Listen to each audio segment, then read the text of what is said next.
Hey, everybody, and welcome to another edition of the Ghost Files Live. I am Vincent DiSanti, the, I guess, director of Womp Stomp Films, but the upcoming Never Hike Alone to Friday the 13th fan film. I'm joined by two very good friends of mine today from the Jason Rising of Friday the 13th fan film project. Gentlemen, why don't you introduce yourselves, starting with you, Karl?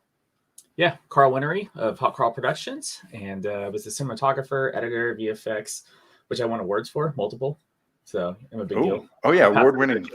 Well, was it the visual effects or the cinematographer or the cinematographer? It was definitely for the cinematography. No, it's for the VFX. But I'll pass it to James. Yeah, I'm James Sweet, director, creator, writer, one of them. Jason Rising from Red Crow Films. Cool. So for those of you who aren't aware, probably are aware, Jason Rising streaming right now for free on YouTube is it at Red Crow Films YouTube? Which YouTube is it streaming on? It's on Jason Rising YouTube. Jason Rising YouTube. So Jason Rising YouTube. Definitely make sure to subscribe and check it out there. I was also a producer and co-writer on the project, so I know these gentlemen very well. And you may recognize me if I have my handlebar mustache as Officer Playboy taking a Sally from Texas Chainsaw Massacre style chainsaw to the gut, and delivering a wonderful performance of death. Don't you think, James? Beautiful. Yeah. Okay, of course, James, my co-star in that. Terrible. What's that? Somebody says Jason Rising wasn't terrible. Thanks, man. Well, see, well, at least that's nice. Let's look at everybody in the chat. Let's see. Hey, who's going on? Jason Rising. Not terrible. We should put that on the IMDb. Yeah, it's a ringing endorsement. What's up, Jordan? Nice. Look at everybody here showing up. Back with the next batch of Nice Bluray. to see that we have people in. Wasn't terrible. I love it. There you go. Can we put that on the Blu-ray? Oh, since we're talking about since that came up, how are things going with that, gentlemen? Things are starting to ship, aren't they? Did that get blurred out? I have just behind my iPad here, I've got a shelf full of all the Blu-rays. They're all in. I've been packaging this morning. We've probably sent out about a little over 100 so far. The 2 discs will be going out Monday, starting to go out Monday. So yeah, it's a tedious project, and thank you, Myers Voorhees fanatic. But yeah, it's trying to manage Mr. Ripper. I love it. I love these quotes. You should have put these on the box. That's funny. Shipping service on your downtime it takes a little bit of extra care, because you know how to do it. It's like a second job. So I'm now a shipping department in the mornings. Red Crow Film shipping and handling. That's right. So I'm trying to just get them out as quickly as I can and as many as I can, but it takes time. Yeah, no, and it's sort of how it goes. I mean, when we do our fulfillment, it's usually me and my producer Kyle here, where we've been kind of lately is sort of we just spend an entire day where we're trying to do it on the weekend or something like that. So a lot of sacrifice, but it's all to get a chance to make your movie, and your movie come out. It just crossed a threshold. It was at 700,000 views. Yeah. Just cracked 700,000. We also just got age restricted. Oh, you just got age restricted, so you have to watch out for that. Hopefully, you guys can get that lifted or something. Hey, there's Topher. Hey, Topher's in the chat. All right. Yeah. And Ray, thank you. Yes. Let me see. I have. So one of the things I wanted to kind of gather everybody around, we've been, obviously we're campaigning for Never Hike Alone, and we were doing pretty good so far. Let me see. I'm just catching up on our numbers. Right now, we are looking at around $63,000, $63,500. And so, when you're doing a campaign, sometimes you gotta have, and James, this, sometimes you could be like, I think there might be something else that we need to put on the campaign. We got a lot of great sort of feedback from fans. We send out updates to everybody. So right now we have over 920 backers that have currently signed up to back Never Hike Alone 2. We have 22 day or 21 now 21 days left of crowdfunding to reach $150,000. We're almost at 50%. It's really like if we have a really good weekend, I think we're going to be right on the ball for where we should be at this time.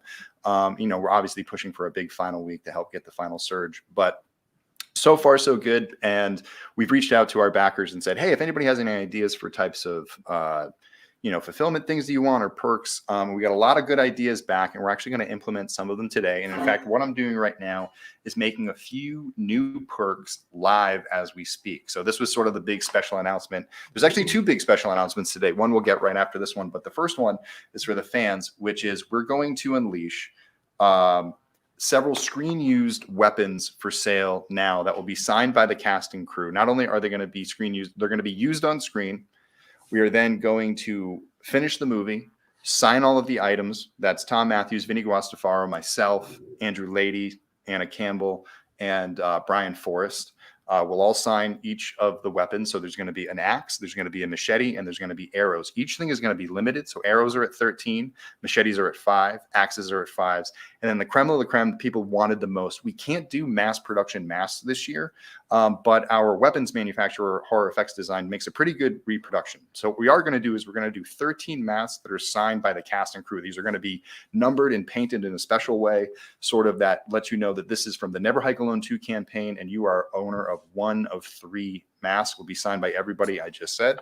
And as I'm speaking, I'm going over to these items and I am making them no longer hidden. So making perk visible, making perk visible, making perk visible, and making perk visible. So right now, you have your first opportunity to jump in. Gonna get them all. So you can collect the entire bunch.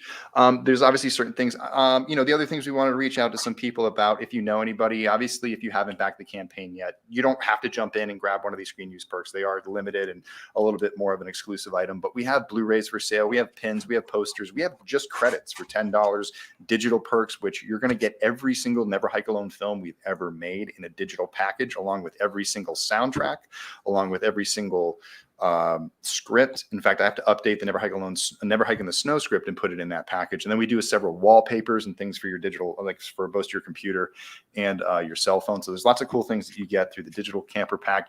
Anything above that, if you get a Blu-ray poster pin, automatically comes with a special thank you, automatically comes with a digital perk. So you don't have to necessarily get a physical perk to help us out. In fact, the special thank yous and the digital stuff doesn't cost us anything physically to produce. So if we get a lot of those, that's actually really helpful because it's just all money that goes towards the film. Of course, we do love our physical perks because they do cost a little bit more, like Blu-rays, pins, and posters, like I mentioned. There are bundles like the camper pack where you can get a poster, 2 pins, a shirt, and a Blu-ray for about $100, which is a pretty good deal. You get a little bit of a percentage off and save on some save on shipping by putting it all together. There's also the VIP package, which is really cool, which means you get you get all of that and a VHS, and you get your name on a selected 1 of 300 list that's going to be in the final credits. It's going to separate you from the bigger list, which will have maybe roughly between 2,000 and 2,500 people based on what we had for Never Hike in the Snow. So you'll have your own separate VIP section of the credits where people can see that you donated just a little bit more. You're going to get more in turn for reward with that. We, of course, have Name a Character. All the characters, last time I checked, that we have that are being named are going to be killed on screen, except for maybe 1 or 2. And the 1 or 2 that don't get killed will be a really cool thing if you get them. Obviously, I'll leave it up to you, but we've already had 3 or 4 of those claimed. There's only about 4 left. So you definitely want to get your name into the campaign that way. There's also fan commentary, which is really cool. So fan commentary allows you to get on the Never Hike Alone 2 Blu-ray. After we complete the film, we will get you together for a Zoom meeting with maybe myself, maybe Tom Matthews. We can sit in a Zoom meeting and watch the film all together, talk about it, and you will be on the physical copy of the Blu-ray you will receive by backing this movie by getting that one. And then, of course, there are the upper tier items, which are the producers, associate, co-producer, producer, and executive producer, all at different level tiers. Big investments. If anybody ever wants to email us about any of those tiers, about what you actually get, Happy to go into detail about what that will mean. I think one of the coolest perks is that you will have full access to set and contact with us during production. So we will let you know when we are filming, when and where we are filming, what our schedule will be, and you'll be welcome to join us on set if we happen to be if you happen to make your way to Los Angeles and shoot while we're there, or if we happen to be traveling to somewhere near you.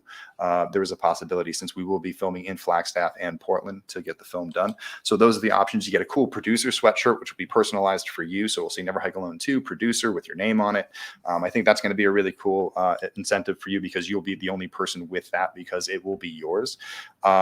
You'll also be able to walk away with screen used items, not just weapons. I mean, there's going to be other things on set that are going to be really cool. Costumes, special effects devices, other props from the film that are going to be very important to the telling of the story. Maybe some of the special effects builds, depending on what level you come at and sort of what we're able to cover. So those are all conversations that we're open to have as far as supporting the Never Hike Alone 2 project and your backing. But yeah, this is really cool to have the new props out there, which I think gives people a chance to actually see their money going towards something we're going to put on screen. All of these items will be used. We'll just cycle them out for different shots and make sure that each one gets its due.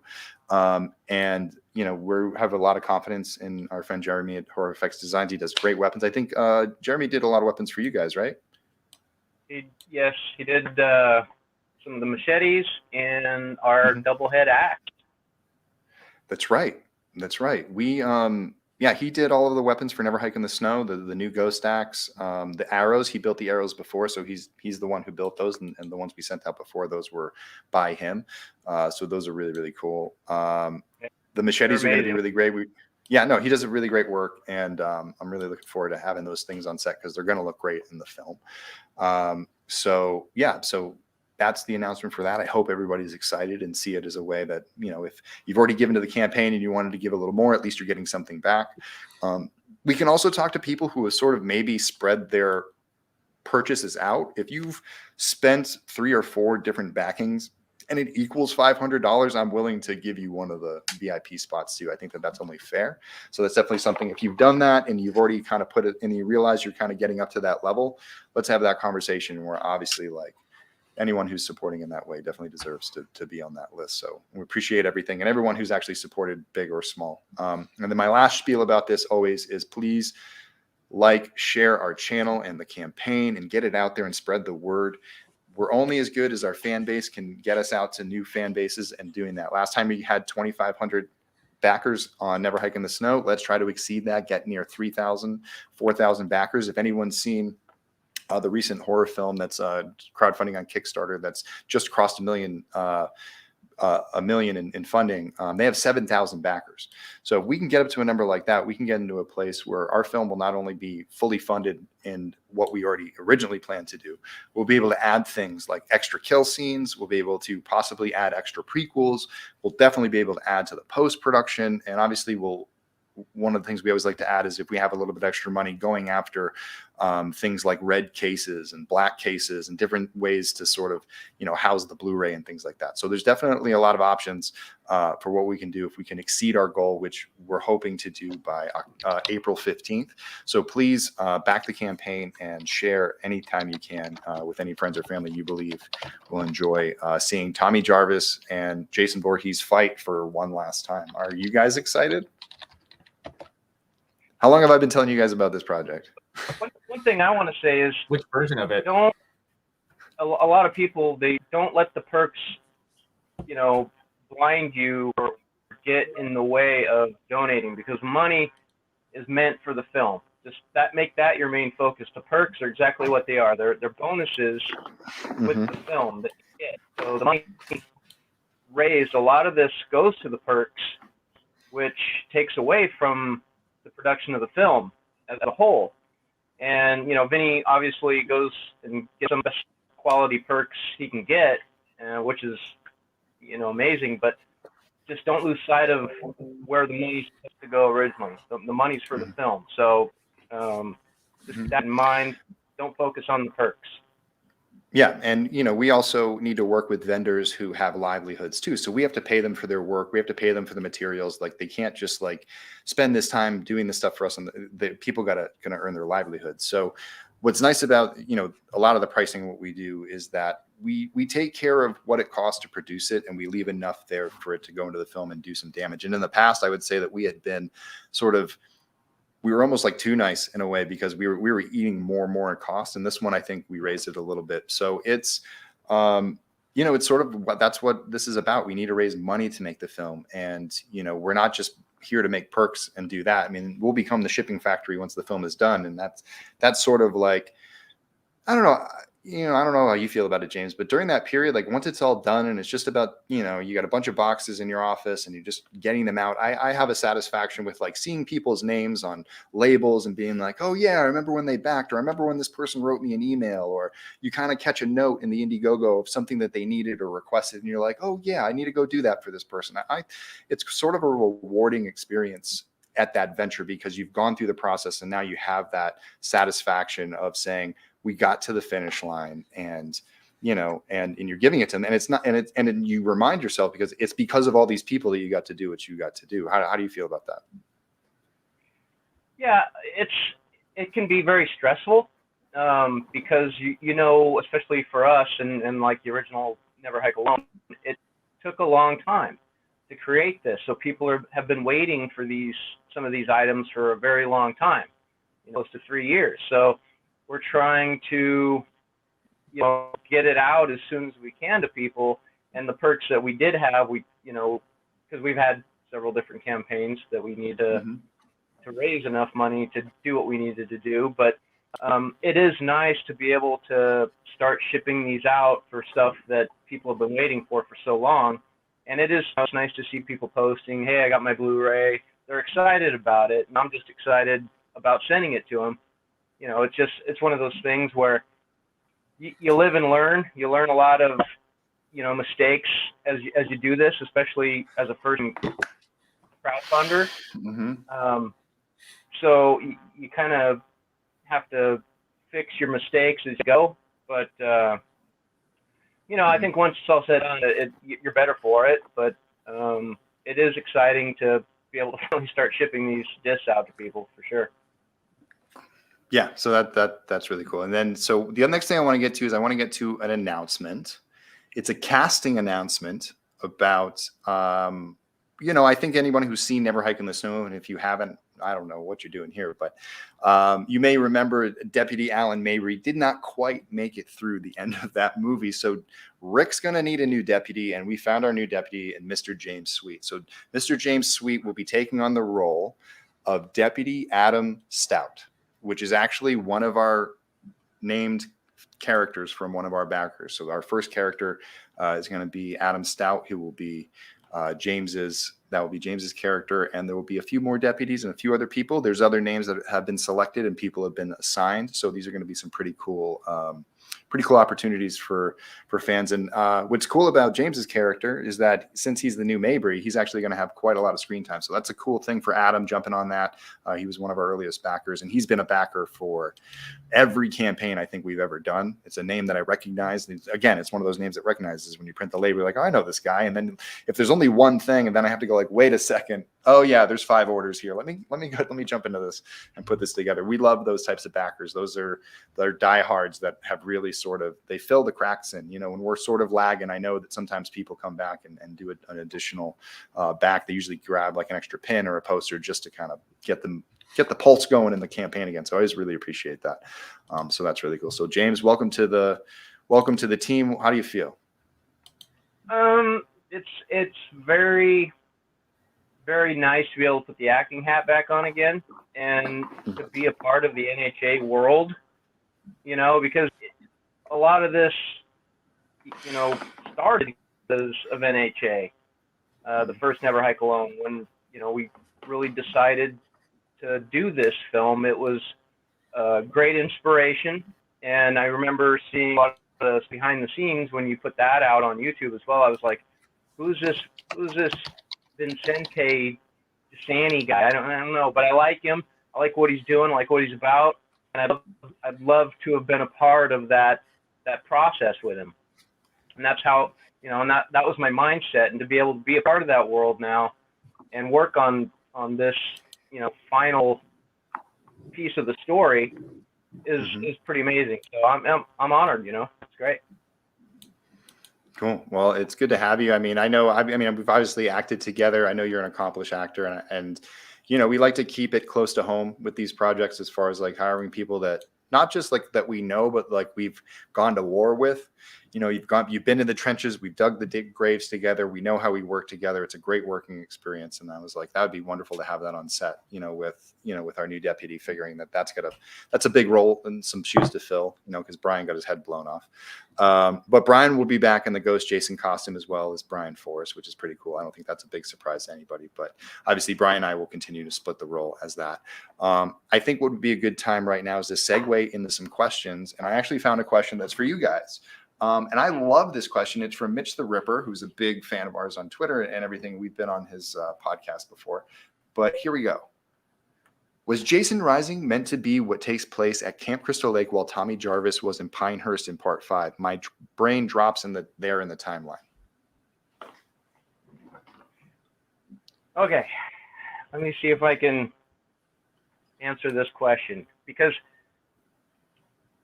one of the things that I wanted to not have to worry about is making it in the timeline. The opening scene was a connection to Part 4 on the special features when Jason is actually still alive. They find Mrs. Jarvis in the bathtub.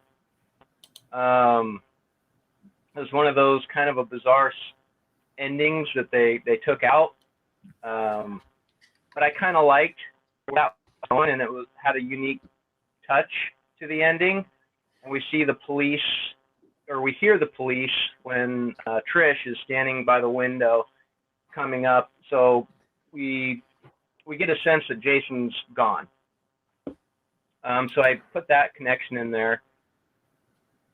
But the present day is just the present day. It could fit in to wherever you want it to fit in. I didn't want it to necessarily have to specifically align with any of the films past for, but you can stick it in there. Obviously, we have cell phones, so there's modern technology in there that wouldn't necessarily line up with where those films land time-wise, but a lot of people are going to mistake that because of the appearance of Jason, the look that we had. That choice just something that I wanted to use. Those are the things that I loved about Jason growing up. That Part 3, Part 4, and just taking it a step further. It could fit into the timeline if you just don't mind a cell phone or two, but in that time frame. But what are you, Texas Chainsaw? Yeah. Well, I always thought that the Jason Rising was like it was a requel, just like the new Scream was saying, that like basically like I always saw it as like there is that minority of fans who are so in love with Final Chapter that they see Jason Lives as the Jason Goes to Hell of the franchise. You know what I mean? I felt like Jason Rising was an extension of sort of, it was ignored all that stuff. Tommy would have gone to Pinehurst. Like technically Tommy would have been at Pinehurst at some point, but we don't know what happened to Tommy in this timeline actually. Yeah. I mean, and that's it is we see him jump out the window at the hospital in Part 5 and we really don't know what happened to him in between that time as well. But it's one of those things that Friday the 13th has been so with their timeline that it's kind of open game where you just kind of make it how you want anymore, unless you're trying to fix all of those problems. To me, it was just, a choice that I didn't feel like we needed to make. Yeah, no, I agree. I mean, I enjoyed it. I went with the story because I always loved it, and it's in its own universe. Really, it's just because it's of everything that goes on, and that's what's so fun is that, and that's what's cool about fan films is being able to sort of manipulate the universe based on what your taste for Friday is. So I think that's really, really what you brought to it. Jumping into some extra questions, some people talking about Discord and Guard Gilded or whatever. I know nothing about streaming. I'm happy that StreamYard works for me so far. I'm using this as like a platform to slowly get there.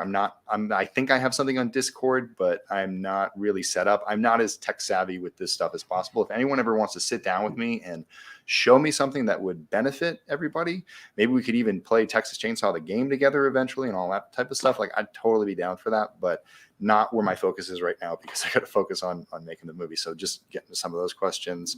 Joe Gallo says he's still waiting for his Blu-ray, guys. Yeah. What do you guys have to say? Last, man. Not like you haven't supported us or anything. Really enjoy everybody saying, liking the Pathosis shirt. So shout out to everybody who's seen Pathosis streaming on YouTube, Womp Stomp Films YouTube right now. I want to say to, I don't even know how to say that, Sir Adzakuka. I don't know, man. Elder of Roe. Thank you for the super chat thing. Just showing love and support. Let me see. I got to do it on this one because I stream from my big computer and check in with my little computer because that doesn't have a thing. So this person, I'm not even going to try to insult you with trying. So thank you so much. That's really cool. I really appreciate that. Let me see. Okay, so Joe with an actual real question. My question is Never Hike Alone 2 a sequel to Never Hike Alone 1? Yes. Never Hike in the Snow was a prequel, and it was meant to be the pilot episode of a 4-part series. So think about Never Hike in the Snow as like a bonus short to all of this stuff, like a really expensive bonus short, but it was supposed to be an entry to sort of fill in a little bit more gap because I wanted this to be a bigger thing. It's just the pandemic stepped on it. So instead of going into the episodic nature of it, I put it all back together as a feature. And this feature, since Never Hike Alone was technically a mid-feature, this is the mid-feature plus feature of Never Hike Alone. So Never Hike Alone, Never Hike Alone 2. This picks up where we left off with a little bit of extra stuff at the beginning. And it's a really cool story of how we sort of like bring this all together. So it's a direct sequel to Never Hike Alone 2. We're going to get right into what happens right after the ambulance going. There is no like 3 months later after that. Like the ending of the story starts the night that the moment that ambulance drives off. That's like the story of Never Hike Alone 2 really kind of gets kicked off right there. And it picks up from there and it happens that night. There's no more delays. It just keeps going. Like Jason chases them back to the hospital. Shit goes down there. Other stuff happens. Things happen back at the camp. There's lots of other story to fill in and sort of catch up with. There's Diana Hill, who's Mark's mother, who's still searching for her son. There's Rick Colon, played by Vinny Guastafara, who still thinks that Tommy is responsible for everything, but doesn't have enough evidence to put him away. That's why Tommy's not in jail anymore. Tommy was only arrested for trespassing and Never Hike in the Snow, so they couldn't really put him in jail for very long. So that's sort of where we're picking up with everything, is 3 months later after Never Hike in the Snow and the same day as Never Hike Alone.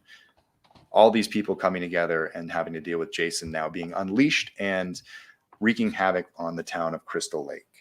Thank you for your question, Joe.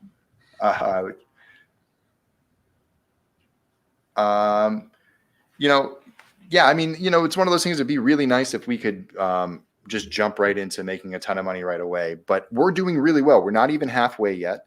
We're about to approach 50%. The final weeks, I can't tell you how much it grows. Like we were actually targeted. We have a bot that tracks us. We were targeted at finishing 115 to 120% over what we're asking if we continue to trend this way and if we continue to create new buzz. There's other people that we've been talking to in the background, like producers who are interested in getting involved. They just want to. Sometimes it takes a little bit of an extra discussion to make sure someone makes an investment in certain ways. Some people are waiting to get paid. A lot of people just wait to the end. So we are doing really well. And the only way to make it better is just to keep everybody spreading the word. That's why I've been saying it's so important. Like we can do as much as we can. And I've been trying really hard. I think everybody's really seeing this. Like we've never done live streams like this before during campaigns. This is the most time I've ever done this. And I find that it's been very helpful and I can answer direct questions right away. So, these are things that we're trying. We saw a big boost. I did Dave McRae live yesterday. We did updates on Dylan's New Nightmare and talked about a lot of great stuff. Got to meet his fan base. I have other plans for other things like that. So we have plans in place to keep pushing the funding and we'll get there. We're going to get there sooner or later. It's going to be the hard work of sharing the campaign. So I appreciate your concern, Ray, but I think I have confidence. And I think if we keep pushing the campaign, we're definitely going to get it where we need to get it. Let's see. That's right. Jordan, Horror Effects Designs does always do great work. Let me see. Where's that comment? Jordan Harvey. Did you guys know that he cosplays Friday remake Jason? He's really good at it.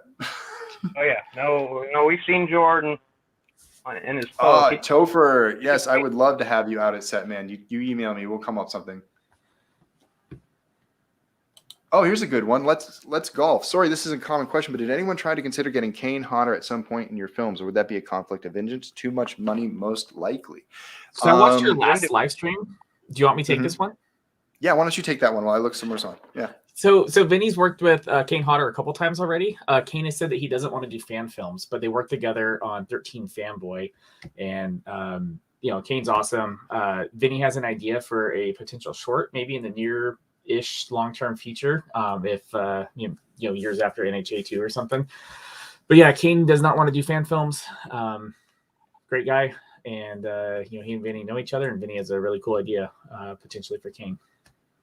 How'd that do? Was that good? You did great. That's perfect. No, yeah, so that would be great. Yeah, I've worked with Kane, and he's amazing, and I've talked to him about it. It's just that, yeah, Kane is the legitimate Jason. He wants to do legitimate films, so I don't blame him. But yeah, trust me, it's there's a lot of people that have crossed my mind that we've reached out to, but they're just not interested. So you just got to kind of take that and move on and do the best with what you got. But I think Tom Matthews and Vinny Guastafari ain't too shabby, and who knows who else we got tucked up our sleeve. We brought Tracy Savage back for the Ghost Cut.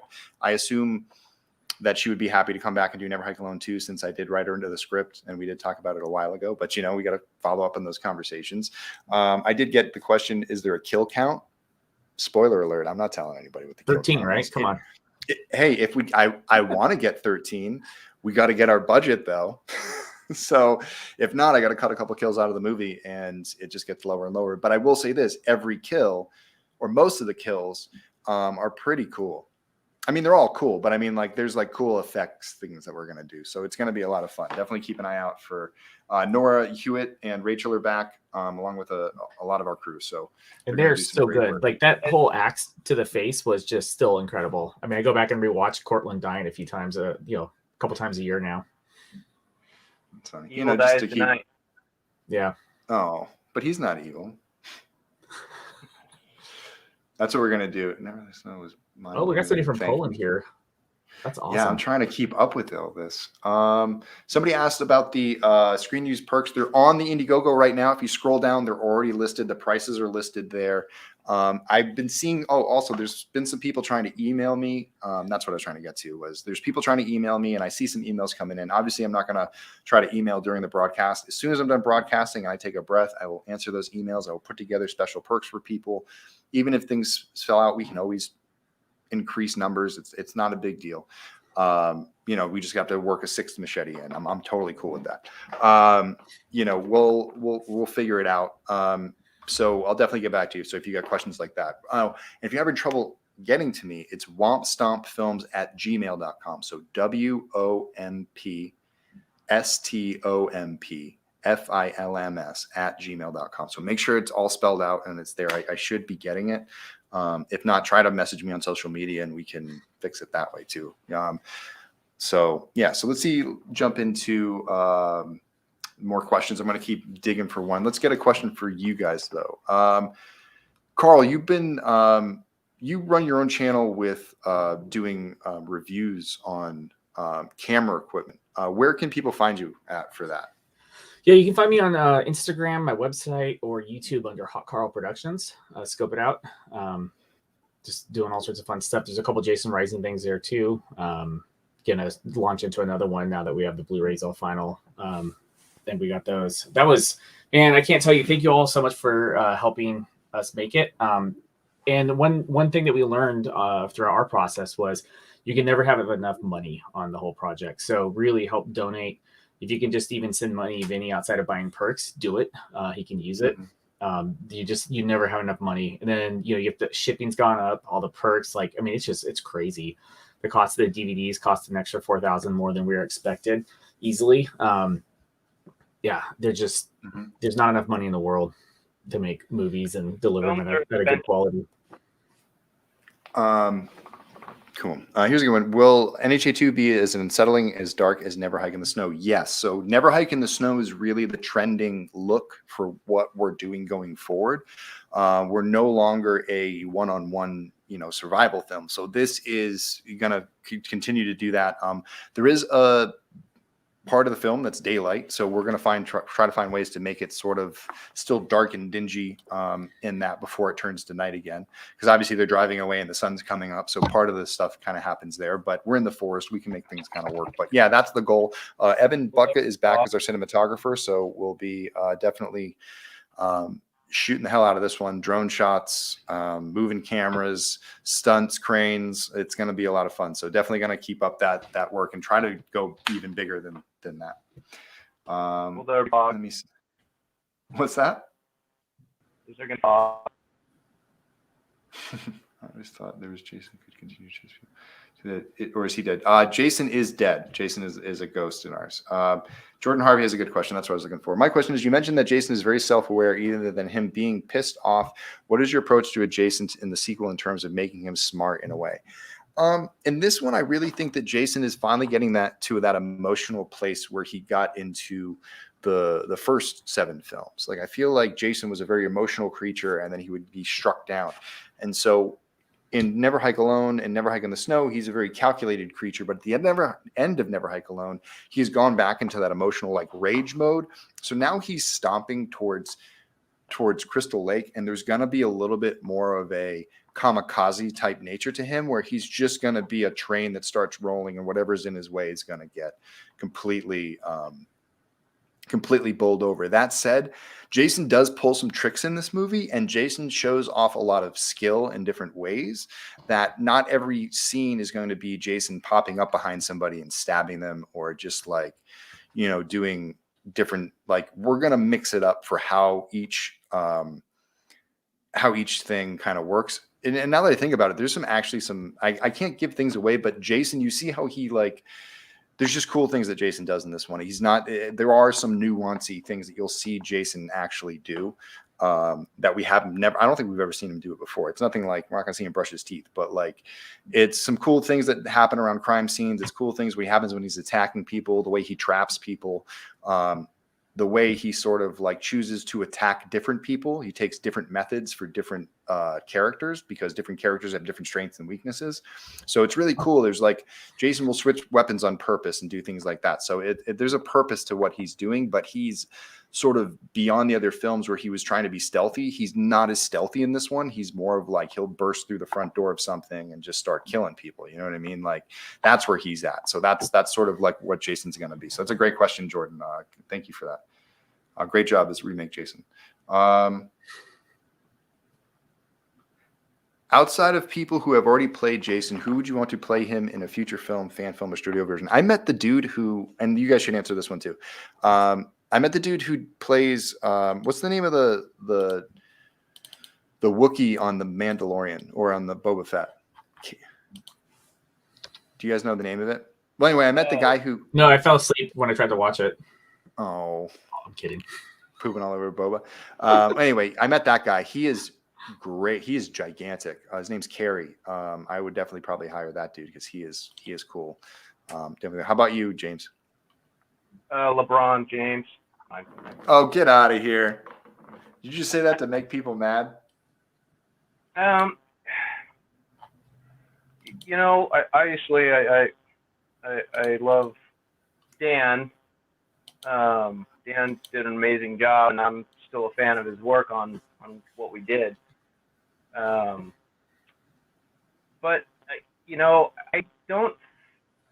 I still love Derek Mears.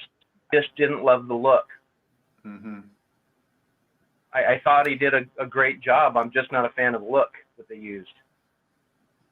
But yeah, I'm in the same boat there. I mean, he's a good actor. It's not, anybody you can throw into a suit and make it work. So cool. Vinny's got a good question highlighted. How much fun was it to work with Adrian King and Amy Steele? James, I feel like that's right for you. It's surreal in a way, because you're on set with these people that you grow up watching and admiring the story, and then you're working with them. So that it's an amazing feeling when you get to create with these characters and and knowing that you're bringing these characters back, especially, you know, Adrian. We had to kind of be witty on that and tread lightly because, you know, fans can take it one way or the other, and you don't want to mess that up. But you know, it was a lot of fun. I mean, Adrian's an amazing person. She's a sweetheart. You know, she's a blast. She's got a lot of energy, ready to go. Having Amy Steele do a voiceover was just as equally amazing. So because she's not really one to want to be on camera, and at least we were able to capture something like that is Ginny. That was pretty cool. So, I mean, both of them, you know, love them to death. Yeah, it was pretty surreal to having Adrian on set, right? Oh man, Swinging the machete around. Yeah, 2:00 in the morning, just cutting Pam's head off nonstop. Yeah, I just love the. She would have done 20 hours if you told her to. She was She had a ready. blast. And you designed such a cool costume for her, like the torn up little like raincoat with like the black blood all over it, and the sheath with the thing with the ice pick in it. Like it was definitely it had some Jamie Lee Curtis Halloween 2018 vibes, but like cooler. Well, my influence, my kind of look of the vibe, and a lot of people, you know, I've heard people say, well, you know, it's not rain, she's got her hood on. I wanted it was more of an identity type of thing. She was hiding her identity a little bit, but I wanted that Michonne look. When Michonne first arrives, you know, she's got her sword, she's got that bit. I wanted that kind of Michonne silhouette, give her that samurai vibe. Yeah, I liked it. I was waiting for this moment. She's working up to this moment, and that's why she had the police scanner going. She was waiting. She was ready to go. She took that last swig of wine and it's like, hold my wine. I'm out. Let's do this. Shout out to Cody Huskins. Friday the 13th, Part 6. Jason Lives. How about you guys? What are your favorite Fridays? Since James is drinking, I'll say like 1 through 4 are my favorites. I like Part 7 out of the more modern-ish ones. James? I didn't even know that about you, Carl. You're a big 7 fan? Well, so I went back and I rewatched a lot of stuff. I like 6 too. I like 5. Okay. I think they start losing me after 7. Yeah, I think they start losing me after 7. You know, because I just went back and did a rewatch. There's a couple I used to watch, you know, a few times a year here and there. Or like pretty consistently, like parts 2 through 4, and then going back and rewatching them all over the course of the weekend with my wife. It was like, okay, once it hit Jason Takes Manhattan, it's kind of like, oh, you know, they all have some good kills, they all have some unique fun, but you know, I feel like there's a certain magic that existed and wasn't always captured in some of the later ones. I have a certain love for each one, you know, within the Paramount section up to 7. I love parts 1 through 4. Those are, you know, my favorites. Part 6, I love Part 6 because that was one of the first films I saw in the theater. I was pretty young, you know, I was 8th grade, I think, high school maybe, around that time when Part 6 came out, and that's. Part 5 had that great moment of the dream sequence, which I loved, but it left you empty. You didn't get Jason. And then when Part 6 came back and, you know, Jason was revived and Jason lives, it was amazing. You know, we love that, especially as a young, impressionable doofus like myself. I loved all that shit. And even Part 7, you know, Part 7, I loved that, you know, that initial role that Kane Hodder played as Jason. It was great. The look was amazing. I didn't mind the Carrie versus Jason idea. I thought it worked. So, I mean, I have a love for each one of those up to that point. They all have memories. Cool. They're all time machines as a child. Cool. I'm going to bring up a question here. I know I've asked this in last episode, but what happened to Chris Higgins' ass mark? She sat on the mask. Axe mark from Part 3 of Jason's Mask. Well, I'm going to go in a deep dive on this in a future Ghost Files episode. I'm going to set up and talk about. In fact, hang on a second.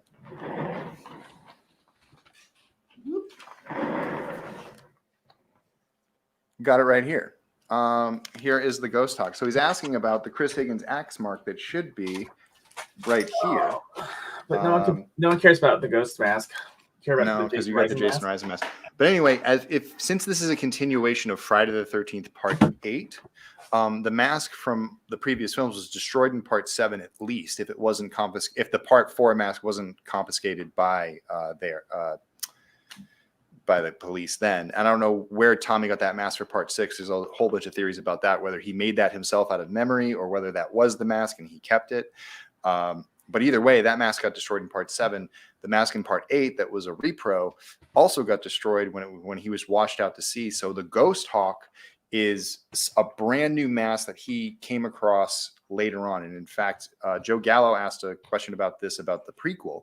The prequel that we want to do, The Ghost of Crystal Lake, is how Jason became Ghost Jason, how he went from the Jason Voorhees we remembered from the Paramount era and became this version of Jason in Never Hike Alone, the Ghost Jason, versus him going the way of the Jason Goes to Hell route. So this is where we requel the films in ours, is we requel it there. In fact, on the first Never Hike Alone, the first Ghost Files, we did explain that sort of how we retcon at that point and pivot for the series to tell our story. So that's a great question. We'll go more in depth with that in a future episode. I'm going to tell you where it started. I'm going to show you behind the scenes clips of my old costumes, test shoots that we did using Part 3 masks, using other masks, other photos, until we finally got to the ghost mask, working with CFX in Louisiana to develop it, and kind of the long-term development of Ghost Jason, how he came to be as a look.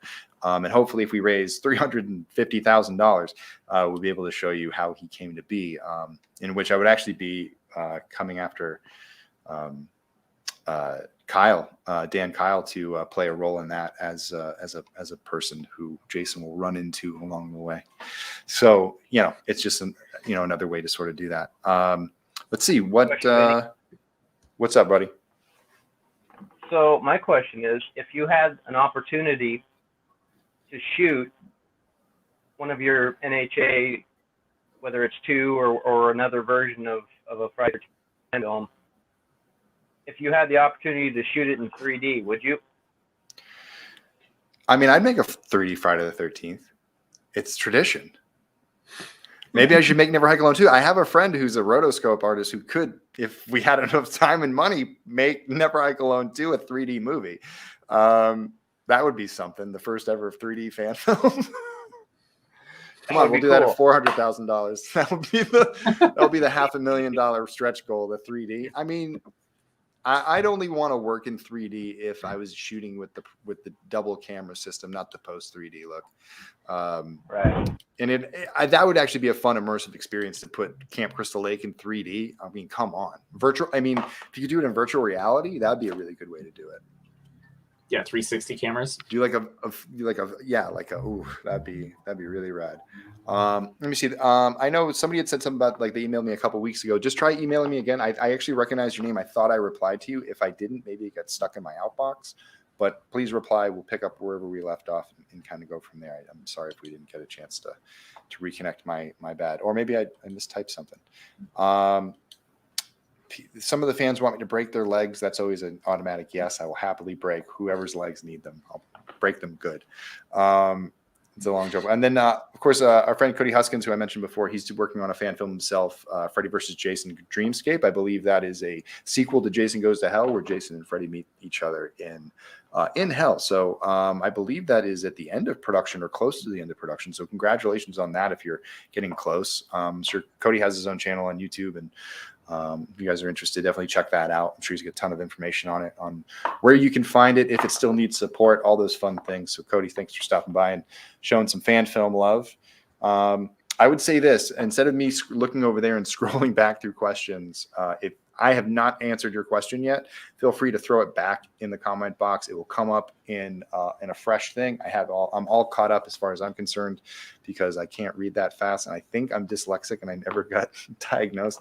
So who knows? Or maybe I'm just going cross-eyed in my old age. Do you read like this? Yeah, I read that both ways, and then I get all crazy because I'm trying to jump back and forth. What's that? What's that, James? Could Jason Rising connect to the NHA world? Oh, I did see that one. We discussed this. It can't. There's too many. You guys go off the rails. at 4. Like, you guys are beyond our scope of storytelling. I love that. I like that it's different. You know what I mean? I think yours is different, and it is different. I think that there are ways to connect fan filmed universes. Like we've talked about connecting the Dylan's New Nightmare and maybe sort of like the Spirit of Haddonfield, and sort of there's a world where those types of things exist of these slashers. But there's different things that connect. There's a way to do it. And that was a good question. Is asking when if you can buy the ghost cut today. Oh, if you want to email me at wompstompfilms@gmail.com, I do have some spare ghost cuts that you could get today. You can pre-order them. We are going to have to order a new batch eventually. I have some set aside for backers who are getting VHS tapes that we're waiting to land from Tapeworm VHS any day now. And other than that, I have like a handful. So if you don't want to wait and you want to just jump and get yours now's your time. So you can email me at wompstompfilms@gmail.com and I can get you a ghost. I can send you a PayPal invoice and we can just ship it that way.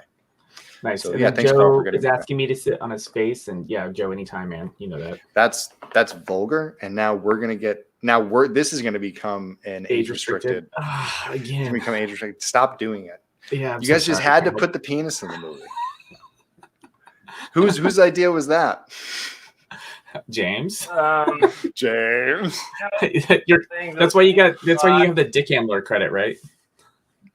Yeah, well, it was shock and awe. We wanted to just throw in something that we thought could, get a little humor, but a little shock at the same time, and incorporate, a few comedic moments along the way with it, and it's fun. It was fun to see the reveal, when especially nobody knew about it, other than Karl and myself, and of course, Mr. DiSanti there, but. It was fun. It was cool. We knew what we were doing to people. It was a good shock value. I mean, it makes sense because yeah, the girls had to get him disarmed. Yeah, both his weapons. Right. Well, I mean, there's a lot of open, story there. You could have shot that sequence and did it in a flashback as you're introducing the characters to see how that happened. But it's time and money. But sometimes you just got to let people's imaginations run wild, and also watching it in the theater live with everyone for the first time was pretty friggin' incredible, because you can watch everyone's heads just go, did I just see that? I'm like, yeah, you did. Yeah, there's some murmurs, some whispers. Yeah. It was a lot of fun. It was one of those things that it's my sick sense of humor, I guess. I can't remember when it kind of happened. Did you guys tell me about it, or did I just watch it and be like, did that just happen? Like, how did I come into this? I'm pretty sure it's one of those Zoom editing sessions is when you saw it. Okay. I was just like, wait, what the fuck? That's funny. Here, I got another question that I do know I missed. Boom. By the end of Never Hike Alone 2, will Jason start to resemble himself from the Paramount era? I mean, he sort of does, in the sense that, like, we went back to the green top, the brown pants. I mean, this is all brand new clothing. If I could tear him to shreds, I would. It's budget dependent. There are actually things in our budget that if we reach certain tiers, we will add more damage to Jason. Is like that means like an extra mask I got to order. That's an extra suit that I got to order. So it's all those different things that we kind of got to do. And well, not only that, but any exposure of skin, clothing tear, that's makeup. That's makeup, or that's a silicone thing, or like then it's stuff, because what I would love, like in my head, I would love to have a whole torn up costume where you could see through Jason's rib cage. You know what I mean? Like, people talk about Ghost Jason not being yoked out. Ghost Jason is like almost like, if I could do it, he would be almost mummified at this point. Like, he would be like really creepy with like bony fingers and shit. Like, it would be like some creepy T-800 stuff. With a little bit of bulk, because I feel like Jason sort of can heal, or like just sort of, he comes together somehow. You know what I mean? Like, there's like a healing process. It's not pretty, but he can sort of like get back to his normal thing. But oh, thank you, Jane. Jane wants me to break her legs. Where is it? Right here. $10. I snap them like twigs, each one, like a couple of toothpicks. Just pop, pop. Hilarious. Done. I love it. That's going to become like maybe that's going to be my thing. We're going to break people's legs. Hey, come to Vinny's stream. I'll break your fucking legs, huh? We'll do that. So thank you for that question. But yeah, we'll get there. There's some damage stuff that we want to do to Jason in this one because it's an all-out confrontation. So there's going to be gunshots and fights and things being thrown at him. So we're definitely going to try to muck Jason up as much as possible. We got pretty close in Never Hike Alone when you got the axe in the neck. So we got to keep that going. That's like one thing we have to have put into the neck piece. So that's there. Let's see. You guys seen any other good questions coming up? Mitch has a good one. What are the local politics in Crystal Lake with all the Jason business happening out in the woods? Is the economy so bad that it's nearly a ghost town? Like, is the town dying, Vinny? The town is thriving. It's actually I don't want to spoil anything, but like, no, I'm not going to spoil it. But anyway, Crystal Lake is actually like turned itself into a not shabby place to live. And for the most part, people don't go missing all that often. I mean, Mark is kind of like a flash in the pan sort of event because everybody else who goes missing like really disappears. Like they'll find a missing car every now and then, like they'll find stuff like that, but Jason's not really leaving a trail. Mark was sort of the warning shot, sort of what got everybody nervous. And because most of the people who live around Crystal Lake know not to go out that way. And if you look in the back of your Never Hike Alone scripts that you'll have in your digital rewards and things like that, or if you've purchased them, or if you heard me talk about it before, and you watched Never Hike Alone 1, Camp Crystal Lake has been turned into a nature preserve. So you're not supposed to go over there and like that way anyway. So I think that is sort of like, we tried to outline the strategy of what they're trying to do. They're just trying to keep people to go out. And if you go beyond that fence and you go missing, plenty of people go missing in the forest every year. So you can write that off as missing person and no one's going to sort of deal with it. Mark Hill was supposed to be sort of, go ahead. I was just going to say is that only that, but if you remember in the very first film, Camp Crystal Lake is, from where Annie was in Blairstown there, that was 20 miles away. So there's some distance. So it's not really, yeah, it's not really close. Yeah, I mean, you really have to go know what you're looking for. It's on a back road. Like in my head, it's on a back road. It's like Cunningham Road. It's come up a few times. And when you watch part 6, you see him driving on the dirt roads, something that we want to emulate that like, and that's one of the things that we're going to do is show sort of people at the very beginning of the film where Camp Crystal Lake is in this world. Like the world that people live in town, and then sort of where the camp sits and sort of it being this thing. It's just, people are asking really good questions right now. Like, is it a tourist trap? Is it sort of like Jason Goes to Hell where you're making like Jason burgers and stuff like that? I think that the town tried to bury this secret as hard as it could. And that part 6 was really the last time that it got out as like a public nuisance, or if people even really knew what happened then.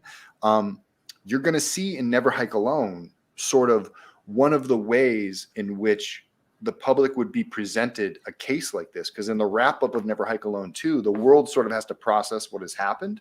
And you're going to see an example of that. So we will dive into that in Never Hike Alone 2. And it is very well sort of constructed. But it's not we're not going to have scenes like with people sitting around talking about like the state of the town and sort of how they keep it going together. But you got to pick up on the hints along the way of the type of town that it is and the type of way that people interact with each other. People try to pretend it doesn't exist. And that's Rick's main mission. He is the mayor from Jaws. The beaches are open. Everyone's having a lovely time. Like, come and hike in our woods and do all that stuff.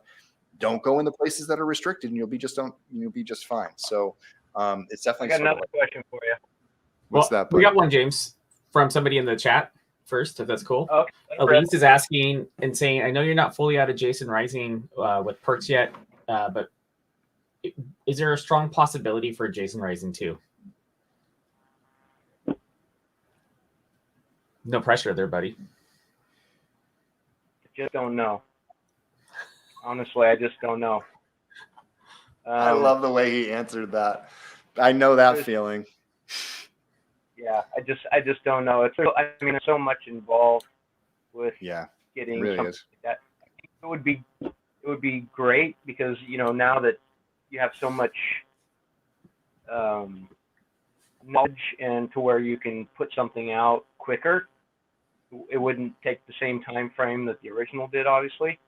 But it just, it's all about timing, and if the story's right.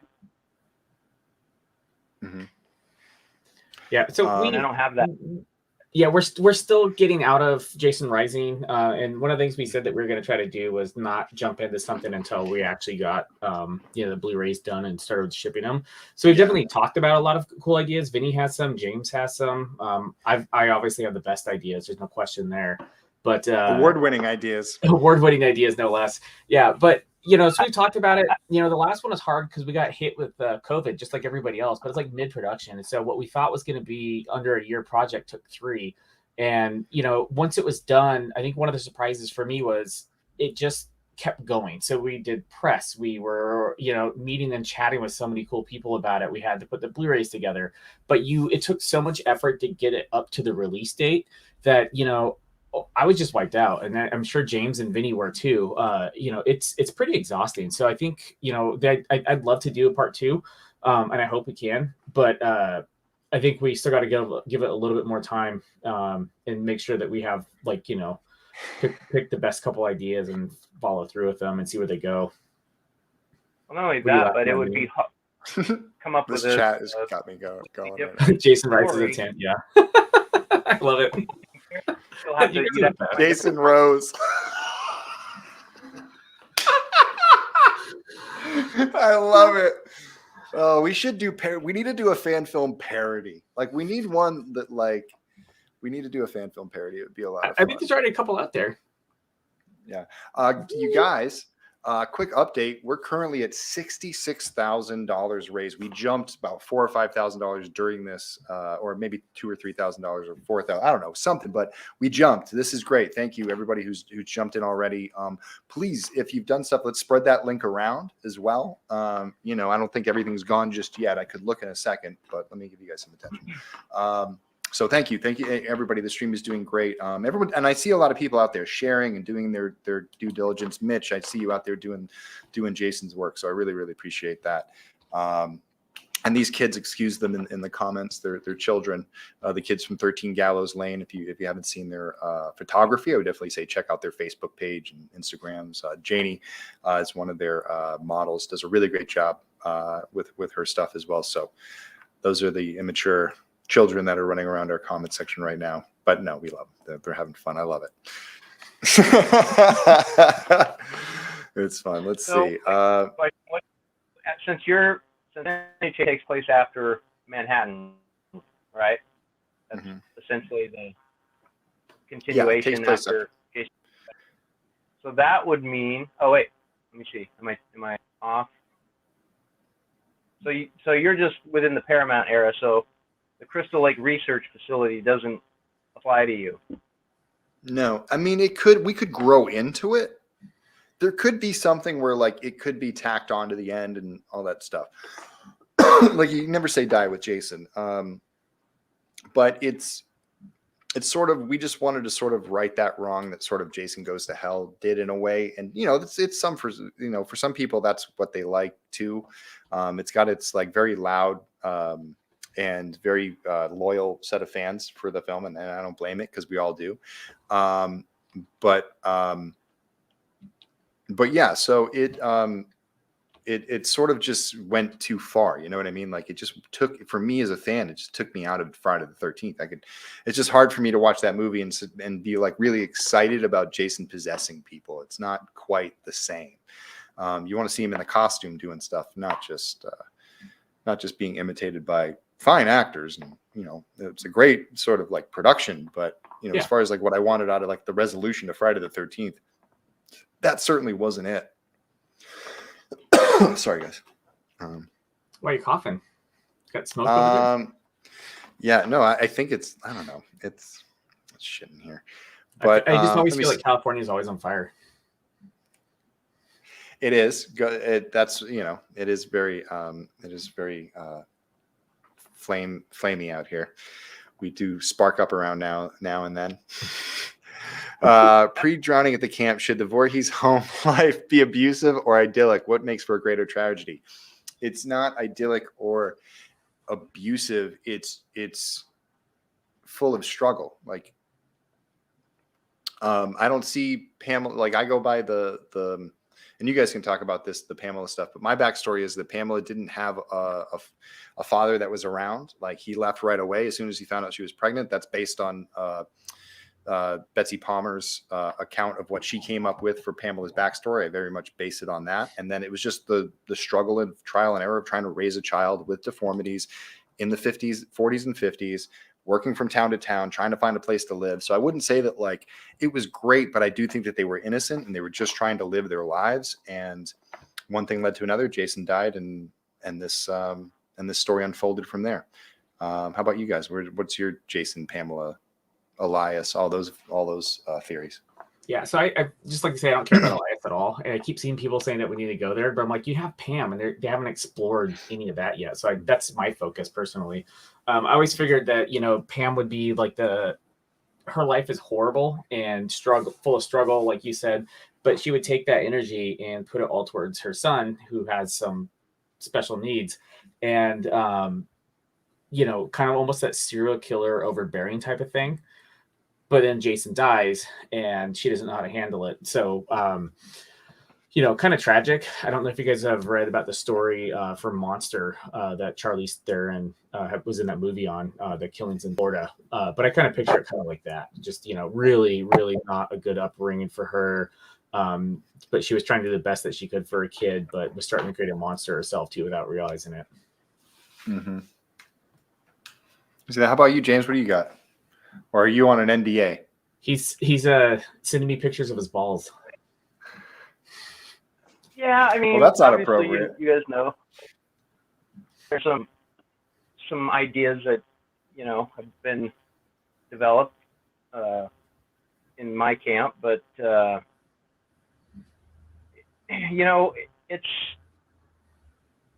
Pamela was 16 years old. I mean, think about just a 16-year-old girl being pregnant during that time frame is hard enough, let alone a deformed child, and trying to raise him with no money, going town to town. Are you raising your child right? Especially, one that's going to be looked down upon from the public. You hide his face, you going job to job, nobody to watch him. So, you gain this bond and connection with this deformed child that you feel ultimately responsible for. And if anybody looks at him wrong, she's going to get angry. She's going to be upset, and that it starts to take its toll, I think, on a mother. I agree.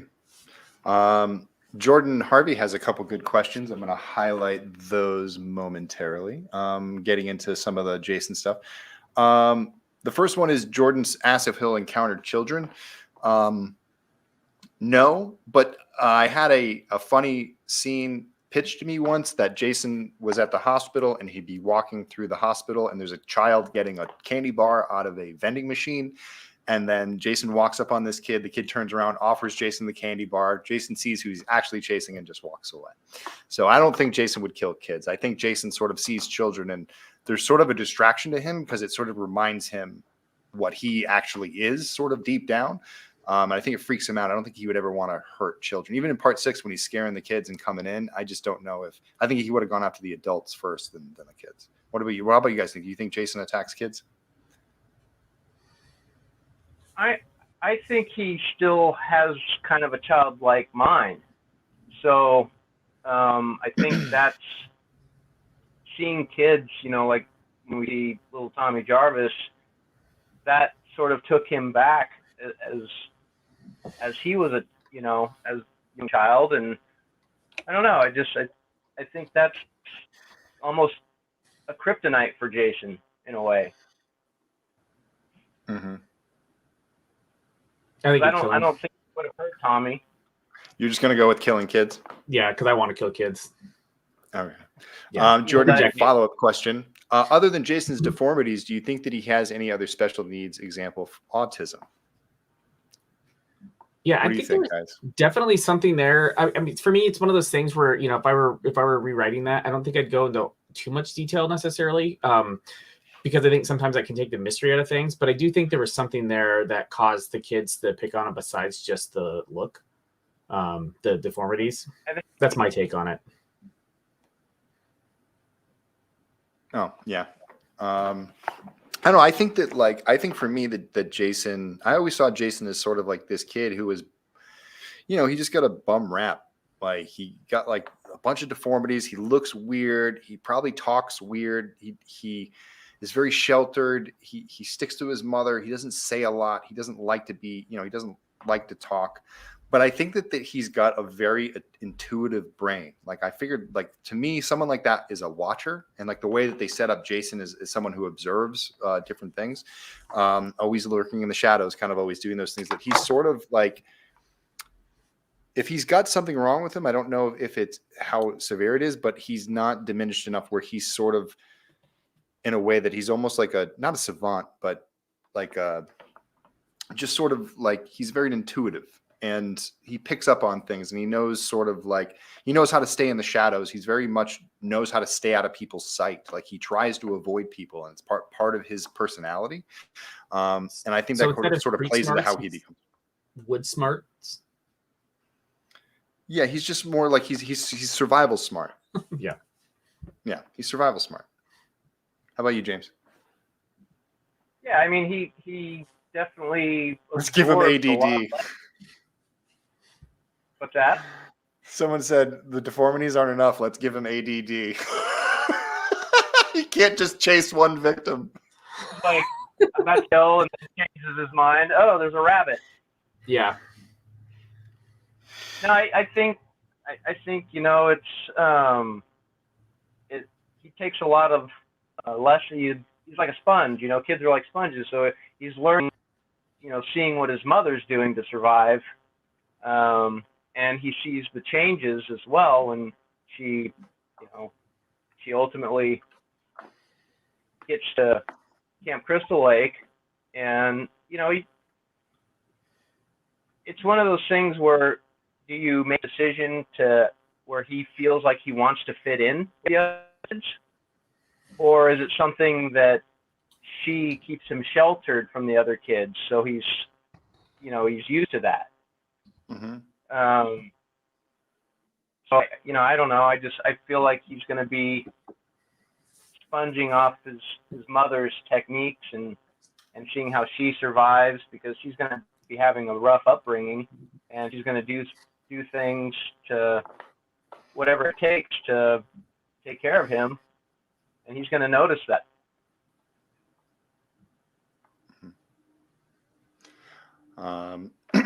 So what else is going on? So unfortunately, this is the thing. Nice language, Joe. I will unfortunately not be able to make it New Jersey HorrorCon. I have a scout for Never Hike Alone 2 scheduled for that Friday. We're going to be scouting our hospital set. And then on 10, we're doing a table read at Tom Matthews' house to go through the full script. We're going to get our final notes in, and then I'm going to do a final pass on the script based on any lines that Tom and Vinny and everybody come up with. There's a couple new ideas that I want to pitch for the script. A couple cool scenes that we kind of came up with after the fact. So I will not be able to make New Jersey HorrorCon. I wish I could, but I will try to be back at some point for something. And then once Never Hike Alone 2 is done, I will definitely be hitting up cons all over the country. Definitely keep an eye out at Days of the Dead, Mad Monsters, and then I'm looking for a lot of stuff in New England. If you're looking to book Never Hike Alone or Jason Rising for a screening, you want to hold some type of event sometime this summer or this Halloween, you can definitely contact either James or myself. I've told you mine, but James, what's your contact info if people want to get in touch with you? It'll be redcrowfilms1@gmail.com. Number 1, not WON. Just the number 1. Cool. Yeah, you can get us at wompstompfilms@gmail.com. You can reach through the Facebook page as well and send a message through the Jason Rising Facebook page. Do you guys have any film festivals coming up? Any what was that? Film festivals. Do you guys have any film festival screenings coming up? Yeah, actually we do. Let me see. I gotta look at the name of it here.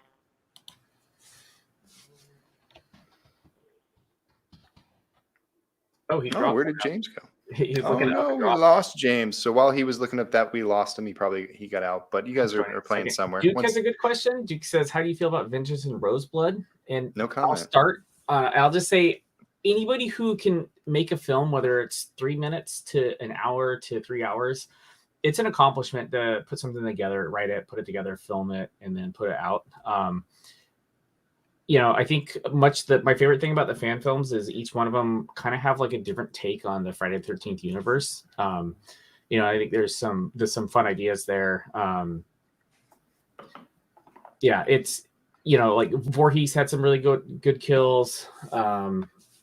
There's his name was Jason, had some pretty cool stuff in there too. Like that I one like the machete throw, and the machete throw in particular was really well done. That was my And I favorite. like how they turned like the mower blade into a Yeah. weapon. That was pretty interesing too. That was super pretty cool. super awesome. So I mean, I'm a huge fan of the other fan films. Like, I wish there wasn't as much like competition, or like just weird people trying to be too cool. I wish everybody is friends and could support each other, but that's not where it's at right now, sadly. So yeah, well, I mean, sometimes it's just the way it is behind the scenes. Like people act a certain way, and I'll just say this: like, there's a reason why I support the people that I support, because I feel like they're putting in the work in a very specific way towards the production, towards the franchise, towards the fans, and not towards themselves. And I think that there's a way to address things for the fans. There's just sort of all sorts of like tastes, I guess, for me, and it's sort of personal taste for me. And I sort of like to conduct our campaigns and things in a certain way, and other people like to do other things and run theirs a certain way. So, and there's, there's room for everybody. But like where I kind of draw my line sometimes is the way people are treated behind the scenes, sort of stories I hear about certain people and things like that. So people have probably seen me be vocal in the past about certain individuals. It's usually because I catch things that flow upstream to me, just because that's the way the world works. Somebody does something and everybody feels like they can come to me to talk about it. I get upset and then I start talking and saying things. And most of the time there's a reason behind it. Where there's smoke, there's fire, and there may be another explanation and may other stuff, but like, it's some of the things where I don't like seeing people use fan films as a way to take advantage or treat people any differently than they would another fan, because after all, we are all fans. None of us are famous. None of us are celebrities. None of us are any of those things. We're regular people who are taking on an extraordinary task to tell stories about our favorite franchise and keep it alive, because the studios won't do it. And we were all drawn together by this. We're all fans. Anyone who's ever been on a horror forum knows that people agree and disagree. When they disagree vehemently. So it can be pretty heated at times, but for the most part, like Karl said, like, I applaud anyone who can make a film, who can get it to the front and deliver what they're going to say to the backers. And I think it's up to each individual filmmaker to deliver on promises, and be truthful, and also not just be deliver, but also be open to criticism. And when other people don't disagree with you, you can't like block the world and just live in a bubble. But sometimes you got to listen to the fans, and when they have input, it's actually nice to engage with them and find things that they like and dislike about your films, because it makes you a better filmmaker. So I feel if there was a little bit more of that in the community, they would be a little bit more open and fun. Yeah, and somebody said they didn't like him, and that's it's hard because like you put a lot of work into it. And I know they did too, and there's some really good people on the projects, and then there's some people who, like, when we first launched one of our trailers, we had somebody from one of the fan films camps just attack me in a Facebook group randomly, and it's like, what the hell, I wasn't in their group. It was just a camera thing, and the guy just shit all over it, and I was like, that's not a great introduction to their team, and you find those things, and those things kind of like, I don't know. I'd rather hold ourselves to a higher standard and try to be good and try to be supportive. I bought Blu-rays from everybody's movies. I think so. And I want to be supportive. It's hard, especially if the reception on your movie isn't the best. And because they put a lot of time and effort to it. But like we said, we try to be supportive, try to just treat people good and respectfully, and then try to stay away from things that aren't like that. Yeah. James, we'll leave you out of this one. Welcome back. Yeah. Okay. We stepped in the third rail. Yeah, we stepped onto the third rail and we had to hang on tight before we set the whole world into motion. And like, I think the other thing too is like we're also all regular people, so every now and then someone has a bad day, they post something online. Like it's not the end all be all. It's not that people can't have like adult conversations about these things and do that stuff. I think it just comes down to, I think there's legitimate things that they get said about when fan films is such a divisive topic as it is. And so you sort of like, I definitely get defensive about it because it's my livelihood right now. It's like, it's the thing that's allowing me to do what I really, really want to do. So when people come and attack it, or they put it at risk, in my opinion, I sort of step in and want to protect it and say like, no, there's good things going on and there's good people going here and stuff like that. So that's usually a lot of my motivation with that stuff too. I like how just like, they consider it like you're the redheaded stepchild of the franchise. Sorry, Carl. Mhm. But, it's just one of those things where not everybody looks at fan films the same.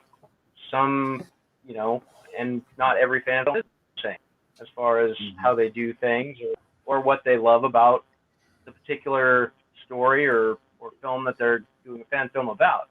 I mean, we've seen so many different Star Wars ones. We've seen Predator, we've seen Punisher, and some of these are really good to where you get excited about some of these concepts that they throw out, where you're like, this is what studios need to pay attention to.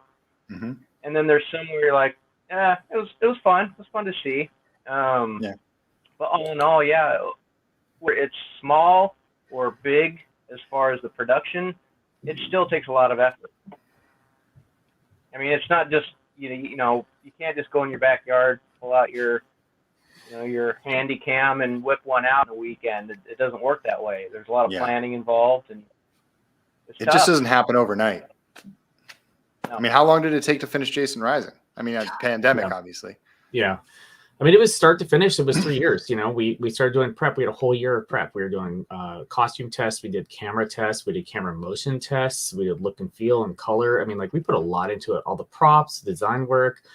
James and Robert were hitting the script constantly. Then Vinny, there's a lot of work. And then, filming and editing and color and sound. And, we thankfully had somebody really good on set for sound.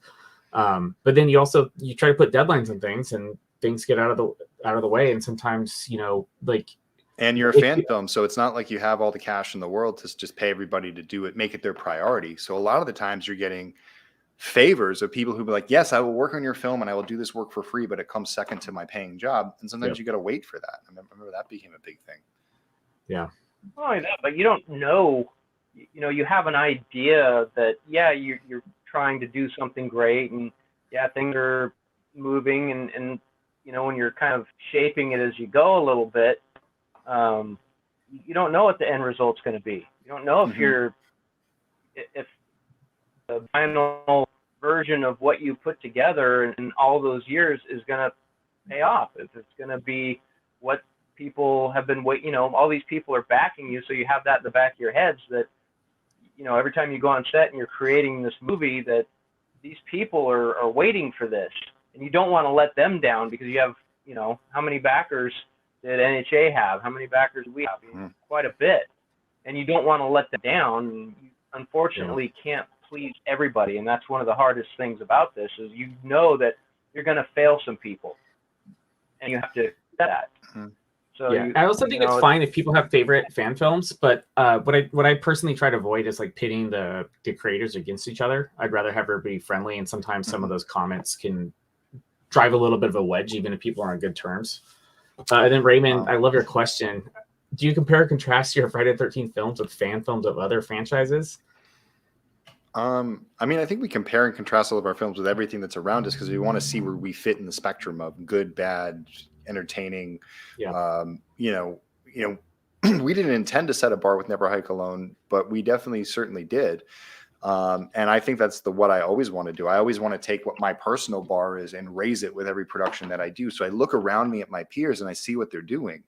And if something's working, I'm going to look to see that, to say like, oh, that works. That's a technique I might want to use one day. Or, if something's not working, sometimes like watching another film that's not doing very well is a great way to like sort of be like, okay, this is a reminder of the things not to do. Or even if you had an idea, you watch somebody else try to execute it, you go like, oh, good, I'm glad I didn't do this idea because this actually didn't work well. So like you try to do it in a constructive way. I've given constructive criticism. I mean, these guys know it more than anybody. We would sit and do editorial things and I would give it to them straight. Like we're comparing it to certain, what our level is, what our expectations are. We can't help but watch films that way. Like even when we enjoy them, but as far as like that, there's no ill will when we do it. We just sort of watch other things and sort of say, like we want to dissect those decisions and figure out what went behind them. And I think that's one of the best parts, is that a lot of the times we get a chance to get together at film festivals and sit down and talk about things. So we might dislike something about a movie and then listen to a director talk about it and realize like, oh, that was actually, I didn't realize that I missed something. It might've been something wrong with me. So it's always good to sort of like do it in a constructive, fun way. Yeah, and you always know that they never quite have enough time or money either. Even on the big feature films, blockbusters I think are a little bit different thing, but yeah, there's never enough time and money to quite do everything that you want. Well, not only that, but after making a fan film, especially to the A bar, or even what we were able to do, you look at different fan films and you have a different respect for them, and what they, especially the high quality ones, you understand that this wasn't easy. This had to have been quite a venture, Yeah, and Mike had a really good question. Jordan did too. But J-Man, without constructive criticism, you can never grow. It's so funny on YouTube where occasionally somebody's like, your movie sucked ass. And I'm like, cool, fuck off. And they're like, you can't take constructive criticism. I'm like, that's not constructive criticism. That's being a dickhead. Like, fuck off. Don't make it suck ass. It's that easy. You make a movie, you don't make it suck ass. Yeah. Can you do that? That's every editorial like that we had, right? Like, guys, this is too suck ass. Yeah. Make it 10% less suck ass, and then I'll come back in later. Okay? I'll break your fucking legs. Yeah, it's too funny. And then Jordan's question for all you guys who'd like to, or any other franchise like fan film projects like Predator, Terminator, Aliens. I would say we've talked about Predator and Aliens more than anything. Definitely Predator. Predator. We've talked about a few times. Predator quite a few times. I was actually at KNB the other day with some of the Predator suits. I sent a picture of these guys from there. Yeah, good friend of ours, Kurt Root, was getting his head scanned. Yeah. So one thing I'm going to announce here, because I don't want to put it on paper, is that while I was at KNB, again, I'm going to go, you guys, I saw the unused concept art for Friday the 13th, 2017. It has not been released yet. I've not seen it anywhere. It's not that shit that you saw that like they were going to do the TV show and Jason looks like Gollum. Like not that stuff. I'm talking about like what they designed. I cannot say anything about it. I'm just going to say I saw it. And if we missed out on one thing from that movie, because the script is not great, and James, you just read it, the look would have been really good, actually. They had a great design. I hope that one day they release it and let people see it, because it's sort of, people need to see it. I think it would get people jazzed for Jason again, because the mask was really cool. Jason looked cool. He was really creepy. There was a young Jason and an old Jason. Anybody who's like, there's details about that script have been released, but they had designs for both. And I was like, and I'm a big detractor of that script, but that design was cool. Yeah, the script had a lot of flaws in it, a lot of things that I just felt were confusing and didn't keep me engaged. But there were some good things too that I thought, this could be cool to see. But yeah, there was a lot of stuff. I mean, it wasn't to where like we've read the Nick Antosca script, the 3D version, where you start on the first page and you don't finish that script until you're done.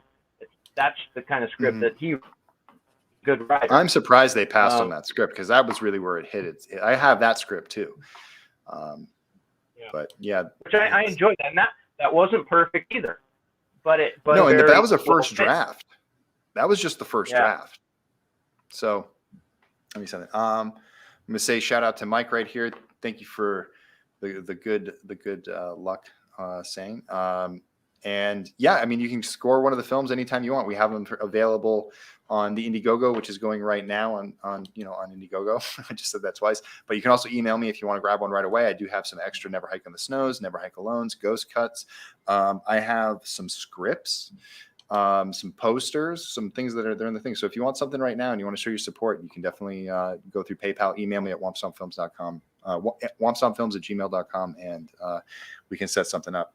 You guys seen any of the good questions up here? I can't see any. You don't see nothing, James? Oh, because you're just sitting in StreamYard? Yeah. What was I supposed Did to not do? mean to put I'm it a in. rookie. Yes, I did see it, Nicholas. Let me see. Where are we going here? We've been going for about an hour and a half. How are you guys feeling? Good. I just saw it this morning, which was nice. I actually enjoyed it.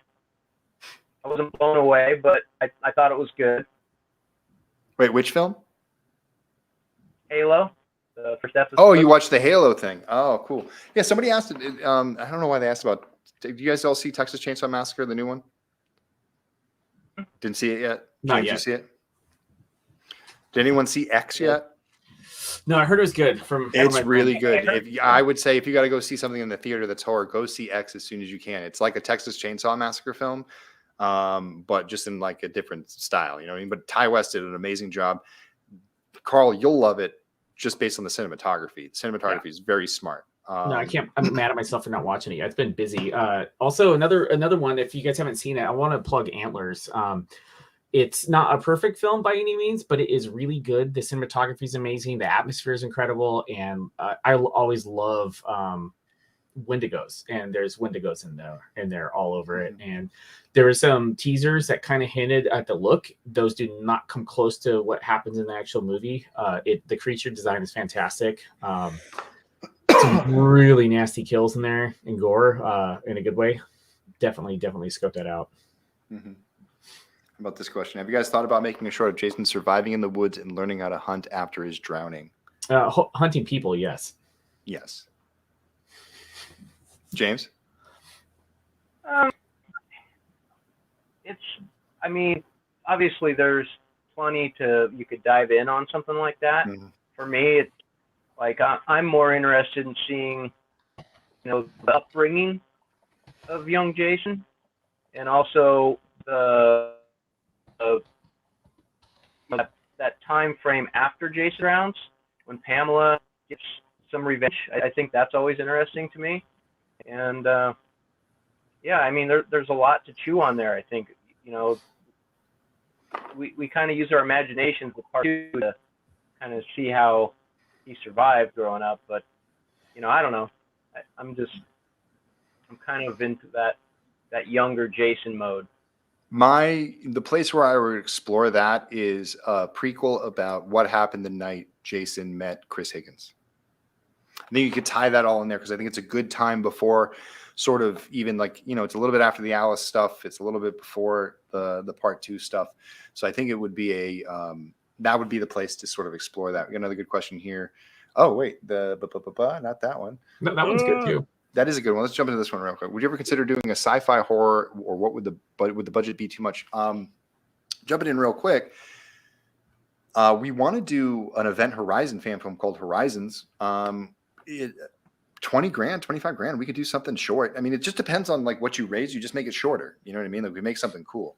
So yeah, Ben Meredith, who's one of our DPs at Womp Stomp Films, wants to do Event Horizon. I would love to do a Predator fan film. Like, love it. Yeah, and I've been playing around. I do a lot of music videos, and I've been playing around trying to figure out how to do sci-fi on a budget where I'm happy with the results. So definitely, whenever I can nibble around the edges of that music videos, I kind of use it as a test ground. And yeah, so I've been playing with it with that in mind. I'd love to do some films like that. James? Oh yeah. I mean, I'm a big fan of Neil Blomkamp. And he kind of incorporates a lot of that sci-fi horror. You see some of those short films that he did, like Raqqa and some of the other stuff that Oat Studios done. And I mean, I love all that stuff. I think great because you get to play with all the toys. You get to play with all the blood and the guts, and still do something, you know, somewhat unique. You know, like District 9, that's a amazing film, you know, and to be able to have that kind of freedom. It's sci-fi, but you can still shoot it in a modern day or today's environment, and still, you know, and that's where the horror, I think, comes in, where you're not just on a clean spaceship or something like that. You can do something, you know, in this world, still sci-fi, but adding a horror element to it. I love that stuff. Love to. Cool. Real quick right now. Wino Chevron's just curious. This is a different mast than the original one, and it's so old that the chevrons would have been washed off. So that we'll get into that in our episode coming up at the Ghost Files that will cover all of those things. I'll get in there. This one real quick. Vincent, if you guys would be cool, probably, if you guys made a Halloween fan film. I've been in 3 of them. The Spirit of Haddonfield, The Face of Michael Myers, and Happy Halloween. I play Michael Myers in all 3 of those. I don't direct them, but I play Michael, and they're all of different strengths and weaknesses and stuff like that. But the most recent one, the Happy Halloween, I kill a lot of people on that one. So definitely check that one out. Can of Pizza Sauce had a good one about have your fan films been noticed? Boom. Question for all of you. Have your fan films been noticed by Sean Cunningham or any of the other Friday the 13th producers or directors? James, why don't I let you start, because you've been talking to somebody recently. Yeah, you know, I kind of developed a friendship relationship with Tom McLaughlin, and that's been really nice. And you know, I know, you know, with you, Vinny, Adam Marcus, you have a relationship with him, and as far as like any of the Seans or the Victors noticing what we're doing, I have no idea. They don't pay attention that much. I've met Sean 3 times. He never remembers me. and you know, it's one of those things where whatever, you know, it is what it is. We're still doing it because we love it. But yeah, I mean, you know, just being able to engage with some of the alumni that we do, having those relationships, that's fun. You know, that's just icing on the cake. Being able to, you know, have your film title in the breath of these people. Yeah, it's cool. I've met let me see. I've met Joe Zito, which is really cool. Met Tom McLaughlin. We used to go get coffee at the 101 Cafe in Hollywood, which is recently shut down, so we have to find a new place. Yeah, I got to talk to John Carl Beekler on the phone. Talked to him before he passed away, which was a pretty cool experience. He told me a little bit about some of the things he wished he had done with Friday the 13th. Met Adam Marcus, and you know, a ton of alumni along the way. I mean, obviously Tom and Vinny, but you know, CJ, and Kane. I got to meet them at 13 Fanboy along with Judy Aronson and Tracy Savage and Deb Voorhees and Ron Sloan. And just, you know, I bumped into Derek Mears. He knows what Never Hike Alone is. You know, Doug Tate, who was almost involved with Never Hike Alone if their schedules would have worked out. And, you know, all these different things. So it's definitely been like, we've been, you know, I got to sit in on a panel for Victor at a Friday the 13th event where he said that he doesn't want to do anything bad to fan films. He just wants to let them be and do their thing. So, you know, we've got a very supportive franchise when it comes to fan films and Friday the 13th. A lot of people get up in arms about us doing these things, but really it's very well supported. And I think Sean, when he says like, I don't know what fan films are, like, he's just like, it's just none of his concern. You know what I mean? Like, he probably knows that there's some out there, but it's just, he doesn't want to deal with it. He only cares about his actual films that they're going to make millions off of, where he can make millions. So it's sort of like, sort of where we're at in that. Let's see. Another good question. Did Jason drown as a kid? What if it turns out he was brought back after Pamela's first kills the year after he drowned? I think he came back when she died. I think 25 years with Jason running around unsupervised, it just doesn't make any sense. Yeah, I agree. I'm on that camp with you. Uh-oh. Oh boy, James, you opened up a can of worms with this one. I know. Not in my opinion, no. Well, yeah, okay, Mr. Kondar. look at it that way. It's just a different thing. I mean, I know. you know, with Adam Marcus doing the Evil Dead stuff in Jason Goes to Hell, you know, that's a interesting homage or you know, use of all that. For me, it was just being a fan of Evil Dead, just wanting to incorporate it. And in a sense, yeah, you can pay homage to Jason Goes to Hell with some of the Evil Dead stuff that we added in, but I just love the Evil Dead and love that feel of the Evil Dead. So that's what we incorporated in Jason Rising. I wouldn't say he's a Deadite. Shit, you could say Pamela was more of a Deadite than anything. Oh yeah, in Rising. Now look at Karl. Right. No, I refuse. But I mean, I still grip onto that lore of the curse and everything. And no, it's the curse. Yeah, they're undead. I think Revenant might be a good description, but I try not to classify them. Yeah. Even Joe Zito said that Jason was dead in his film. So everybody who thinks that Jason died in part 6 or like that's the dead Jason, Joseph Zito says in the beginning of part 4, when they pick him up after part 3, he's dead and he reanimates in the hospital. So that's from Joe Zito himself. I sat down, had dinner with the man, asked him point blank, what does he think Jason is? And he just said, well, he just can't die. And they didn't really have an explanation for it back then. It was just he couldn't die. So that's there. When do you think we'll see a Judy? Oh, go ahead. Sorry, we love Evil Dead, obviously, too. No question. It just sometimes you don't want to bleed things too much together. There's a couple Judy trailers out already. I don't know when we're going to. We still, with Judy, we are in post-production.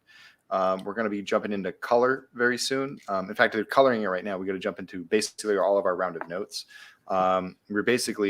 We got delayed with some stuff and we finally got back into the studio and we're able to get it going. So keep an eye out for Judy updates very soon. Oh, what's this? Can I spoil the Judy action? What's that? The Judy Can I spoil the Judy action? No, you can't spoil anything. Why is the new fan film you're making called Never Hike Alone 2 and it's the third Friday the 13th movie you've made?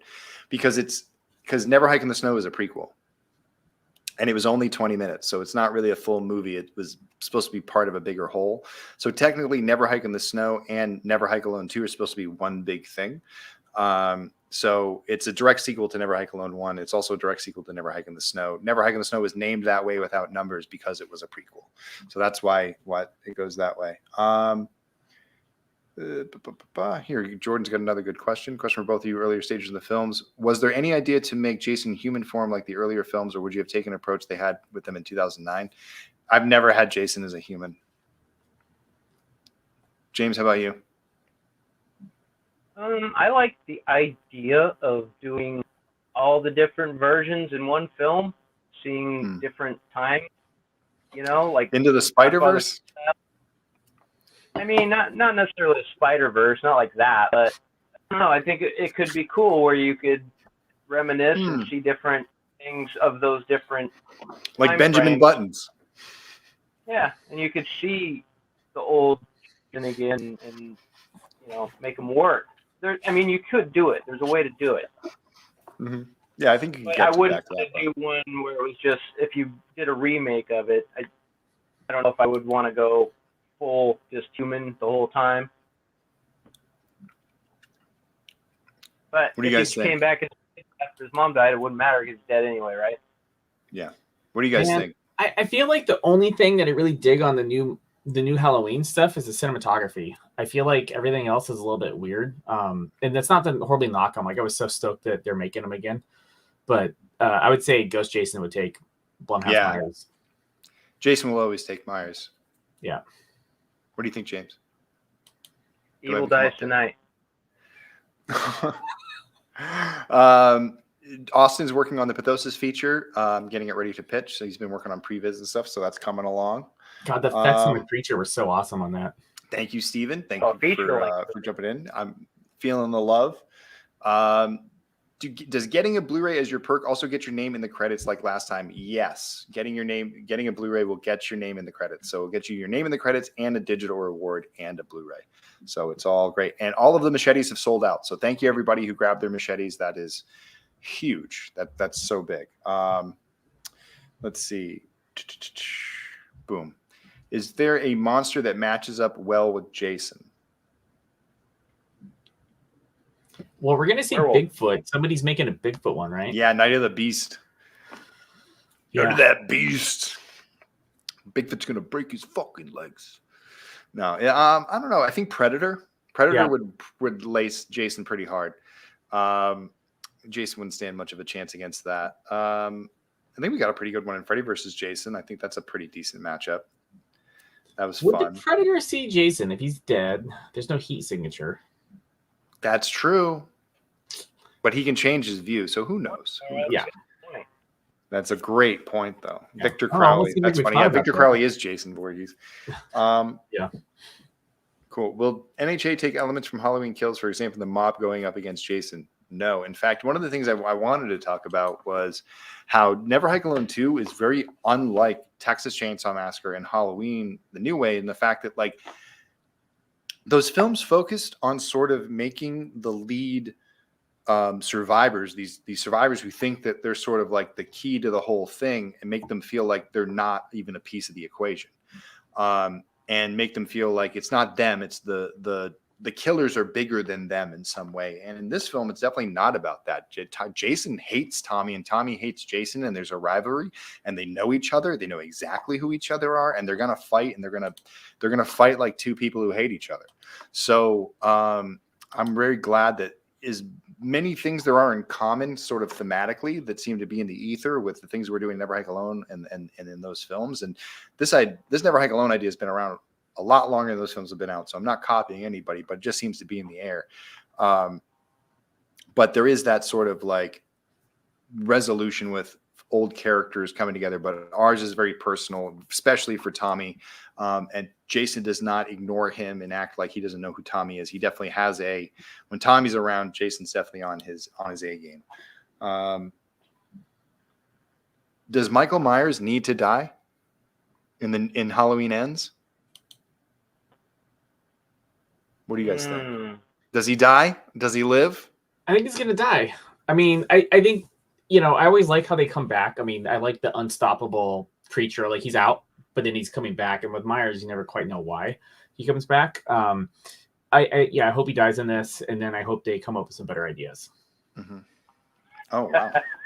No, I mean, like, just for the reasons that you said. Like, I feel like it drifted a little. Like, they should have done 2 movies instead of 3. I think that was the biggest problem. Like, they just kind of. You feel like it's going to be stretched out? Yeah, they just stretched out for no reason. Like, they just went away from it. And it's like, some good kills and stuff in there. But and again, like, cinematography is great, but the story's not there, I don't think. Yeah.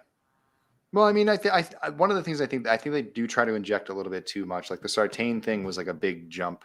It's very There's a couple of jarring turns I think that they do because it's not in Carpenter's voice anymore. It's sort of the same thing they did with 4 through 6. It's like it can sort of suddenly weave its way out of what we think is a lore. I do love the flashback scene in Halloween Kills. I think that was like that's what I was missing from Halloween 2018. I wish that scene was in 2018. I think there was a version of that scene that they were supposed to shoot or did shoot and never made it into the film. And I wonder if that was part of it, but that's definitely like, that's one of my favorites. Yeah. That's the thing. It's like, it's introduced some really great moments. I think overall you're gonna have to see where it lands for us to make final determinations on like how we could all really feel about it. But it could go either way for me. Like right now I'm sort of teetering. Like there are things that it did that like I thought The Evil Dies Tonight was sort of over the top and pulls you out of the movie halfway through. It was the same way the Sartain thing. It's just like it seemed that both movies suffered from a late act 2 sideways turn that derails you off of the Myers story. And we're not here to watch stories about social consciousness and mobs. We're here to talk about Myers. And you could say that like, oh, he's so crazy that people get so worked up and all this stuff. Like, why wouldn't people all of a sudden be up in arms if they heard Michael Myers was running around? I think most people would be stuck in their houses, locking doors, like with a shotgun. You know what I mean? Like, you don't want to get a lot of, like, I don't want to see a lot of people involved. Like, I want to see people getting chased. I want to see people in intense situations for long durations of time. So that's sort of what a Halloween movie is to me. Like the long chases with Bluray, especially in the hospital. There was that long or drawn out chase where she's not really all together and she has to crawl through the window. It's one of the greatest scenes, and I think in the franchise, but that's not what these seem to be built around. They seem to be trying to tell a little bit too much story. And or they focus just on some cool parts, like that whole gas station thing with the teeth hitting the ground was so good, so creepy. But outside of a few moments, the story wasn't that great. I love this question. I saw it. I was waiting for it. Yeah, this is a great question. Why don't you guys jump on this one, James? Do you see it? Well, great. That's a great question. At the end of yeah, go ahead. Yes. She's also in. She's also in the crate. Nice. And to see that scene, you got to log on to their OnlyFans. Stepmom, no. And originally, that's an interesting question because of the fact that when we were writing the ending, we initially had, like, Vinny, you come up with some of the ideas of showing both Jason and Pamela going into the crate.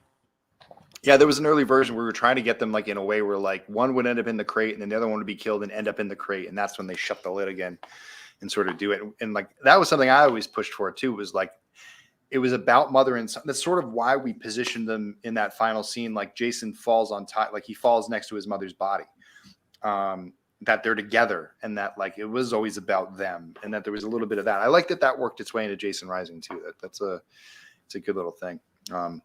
I think it was more budget and trying to figure out ways to make it work. What's that?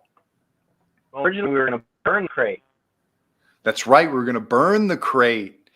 Oh yeah. Yeah, we played with a couple things too. Like we actually did a test, and some of it's on the BTS that you can see where we put James in a harness and drove an ATV and lifted him off the ground. Sadly, an ice storm came through Oregon and just like devastated everything and knocked our whole camp and all the trees down, so we couldn't do it. But we toyed at that idea. We're definitely testing it. The ending was going to be with Alice. It was going to be at the camp. That's right. Oh, that's right. We had to change it. I forgot about that. That's so funny. Things how they're supposed to. I think it was probably a better move to go to the barn. Getting down to that camp wasn't always better for Adrian. Yeah, right. If Jason is a revenant, is there any other members of his kind, or is he the only one? There's got to be other members of his kind. I mean, obviously, he's not the only revenant to ever exist. They would just have to. Each one would be its own unique campfire style story. I think that's sort of like one of our. It's a unique pursuit to try to come up with like what is like another revenant story that's not just Jason. Like Victor Crowley's a revenant, like that's the way he works, but it's very tied to the Friday the 13th mythos. So it'd be interesting to see sort of an original slasher that's a revenant and how that would work. I would love to explore that one day. Yeah. And in ours, if you kind of look at Jason as a revenant, I would assume Pam's a revenant too. It just goes back to that curse. Totally. Which I love that. I love seeing, rotting Pamela walking around. A lot of people kind of poo on it, but I mean, come on, that's fun. Oh yeah, totally. I don't know about you guys, but I'm starting to hit my wall. Are you guys ready to sign off? Sure. Cool. Let me take these down. Jordan had one final good question. Yeah, let's see. Creating a new look for Jason. What are the challenges you face while designing a new look, trying to stay true to the series? For me, I wanted to go back to the roots while also do something that was sort of new. Like I hated the jacket look and wanted to make it work. And so again, I want to go into this in a big tirade on a different Ghost Files. So I'll let you guys talk about like, how did you guys evolve final chapter, Jason? Well, there was, I think a lot of it had to do with what the options were. And, after seeing NHA, we knew that, being able to incorporate the CFX silicone hood, you get to go with that skin tone and you get a feel for that he is at that stage. So you match the hands and I always loved like the fingernails from, part 4. In part 2, because you see the thumbnails going after Laura Marie Taylor. And you know, having those types of elements, because, you know, when you go from 3 to 4, there's just, you know, you see the damages like the knife in the leg, and you just want to build on those a little bit more, but still being true to a Ted White-esque feel at the end of part 4, where he's not super shredded, you know, clothing wise, but you know, the only thing that I think really changed from ours is the hockey mask look, by just creating it a little bit, you know, keeping part 4 as our favored look. But since he's dead inside, we gave it the black blood to give it our own unique flavor to it, and, you know, make it a little bit dirtier. But for the most part, we were pretty true to getting that. Yes, Grotesque, you can. If you go to the Indiegogo, we have a Overstock Pert campaign right now. It's live. Yeah, if you Google, or if you find Jason Rising on YouTube, in our description we have a link to the Indiegogo campaign. I actually pasted it in here, but YouTube killed the link. Oh no. There's not a lot left, Oh, no. but we do have. All right, guys, with that, I'm going to start signing off. Remember, everybody, Never Hike Alone 2 is crowdfunding right now on Indiegogo. The link is at the bottom of the stream in the description. You can find it right away. You can also find it at Instagram, Facebook, YouTube, and Twitter for Womp Stomp Films. All those things / Womp Stomp Films, WOMP. STOMPFILMS.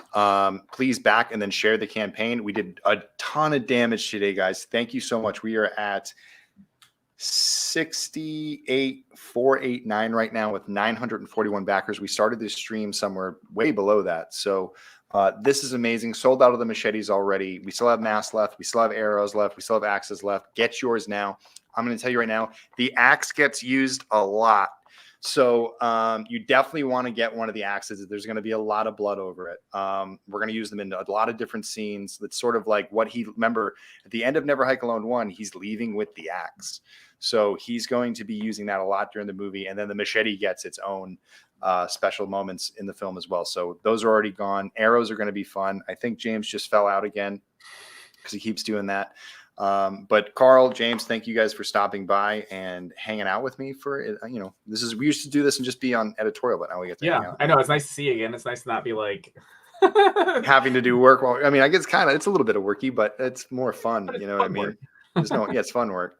And thank you everybody for showing up. We had a great stream. I saw about like 50 to 60 people during the entire time. Dropped off a little bit right now, but definitely thought we appreciate everyone for coming out, and happy Friday, everybody, and have a great weekend. See you on the trails. Yeah, thanks so much. Bye. There we go.